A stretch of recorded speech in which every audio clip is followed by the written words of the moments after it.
Hello,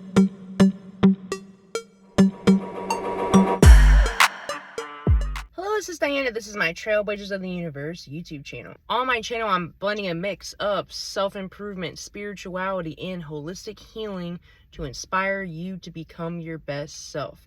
If that sounds good to you, make sure to hit those like and subscribe buttons.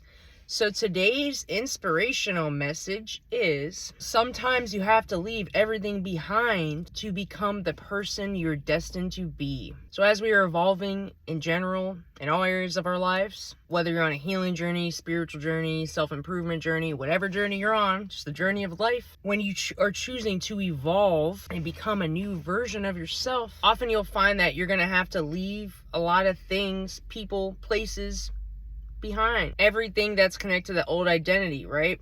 Or that's not in alignment with the new identity.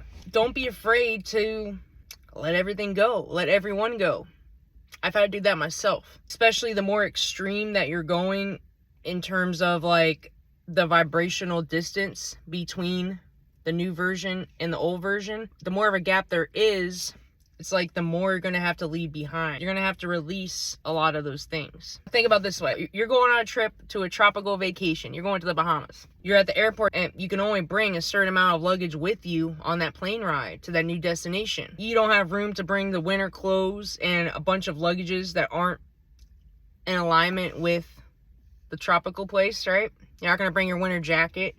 You're not going to bring gloves. You're not going to bring a bunch of suitcases of things that you don't need for the trip. It's like that. I see a lot of people, they're trying to make these changes, which is great, and they are making healthy, positive changes, but they have all these attachments to these old things that are weighing them down. These things that are attached to your old identity, especially things that are toxic, and they're going to block you from being that new version, whether that's limited beliefs, routines, habits, addictions, just attachments to an old way of thinking, a way of feeling, toxic patterns, people from your past, exes, friends from your past, could even be family members. You can't go to that beach destination when you have all that heavy stuff trying to hold you back, trying to bring you back to the winter weather. Sometimes our nervous system freaks out when we're releasing a bunch of things that we used to be very attached to, especially if they're part of our identity. When you try to release these things, it's going to feel very scary, and your subconscious wants to keep you safe, right? Wants to keep you with the same programming, aka your belief systems that you've had before. Sometimes this means leaving everything behind. If you have everything in your life was out of alignment with the direction your life is trying to go, it's going to be very obvious to you as you're starting to heal and evolve more. So it's part of the process. And there's grief associated with this. Sometimes you're grieving your old self. Sometimes you're grieving the things that you lost, or maybe you had things you like to do, places you like to go to, hang out or socialize. Maybe you had friends you were hanging out with, whatever the case may be. Don't be afraid to let these things go. Sometimes we have to remind ourselves it's safe, it's healthy, it's okay to release these things. It's easy to attach, right, to those things that we've been attached to our whole lives. But what takes more strength and getting a little uncomfortable is releasing these things that no longer serve us. But it's essential. You can't have these things that exist at way different frequencies exist in the same reality, right? It's too much of a gap. And it's going to be very obvious that there's a gap.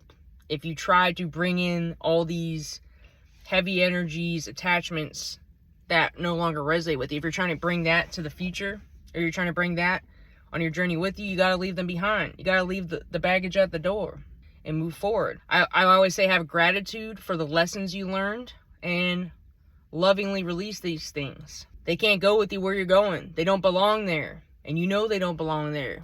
You know you can't think, feel, and act how you used to act, what you're trying to heal from, what you're trying to evolve from, if you're going to be this new evolved version of yourself. So evaluate, what's holding me back? What's weighing me down? What is not in alignment with this new version that I'm trying to be? Now, some people are choosing not to evolve and they want to go back to their old patterns and stay the same, and it's going to be rough for them, but that's okay. That's their choice. Everyone has choice. So we just have to accept that releasing is part of the process of evolving. Change is the only constant.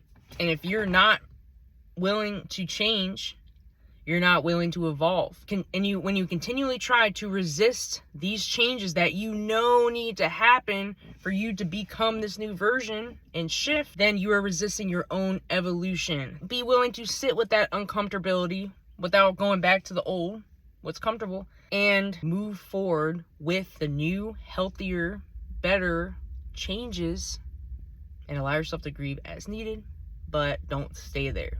And the more you keep focusing your energy on that new way of being, the new way of thinking, feeling, and acting, with repetition, that becomes your new reality. And you won't even miss the old you that much, because you're going to start to see things start to improve for you, start to shift in a positive direction. And yeah, you might want to self-sabotage sometimes. That's normal. And even if you do, it's okay. Just keep making the changes and keep going in the new direction. That's all I have for today. If you like this content, hit those like and subscribe buttons. I also have a Facebook group, Instagram, TikTok, and 2 podcasts. The links are in this video description. I also offer coaching, so if you need intuitive guidance to motivate and support you on your self-improvement, healing, and or spiritual journeys, my contact information is in this video description. Have a good day. Namaste.